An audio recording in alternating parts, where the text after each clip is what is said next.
এ ice cream নিয়ে যাও, ice cream. মা, ওই দেখো আইসক্রিম, আমাকে আইসক্রিম কিনে দাও। আচ্ছা, তুমি আইসক্রিম খাবা, ঠিক আছে, চলো। বাবা, আমারও আইসক্রিম চাই। আরে বাবা, আমার কাছে তো টাকা নেই। আরে ভাই, একে একটা আইসক্রিম দিয়ে দাও। আইসক্রিম খাওয়ার জন্য খুব জেদ ধরেছে। আরে ম্যাডাম, বাচ্চারা তো একটু জেদ করবেই। দাঁড়ান, আমি দিচ্ছি বাবা, আমিও আইসক্রিম চাই। আরে আমি তো বললামই আমার কাছে টাকা নাই, চল এখান থেকে। আরে ভাই, মেয়েকে আইসক্রিমের জন্য এত রাগারাগি করতেছেন কেন? একটা আইসক্রিম তো চেয়েছে, তাকে কিনে দেন।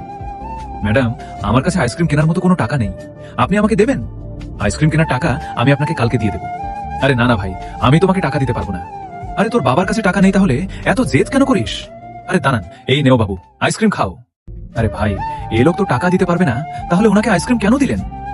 এরপরে কি হয় তার দেখার আগে তুমি যদি আল্লাহকে ভালোবেসে থাকো, তাহলে ভিডিওতে একটি লাইক করে চ্যানেলটি সাবস্ক্রাইব করে দিও। তাহলে মহান আল্লাহ তোমাকে অনেক বেশি ভালোবাসবে। আরে ম্যাডাম, আমি টাকা ছাড়াই খাওয়াতে পারবো, কিন্তু বাচ্চার তার মনে কষ্ট দিতে পারবো না।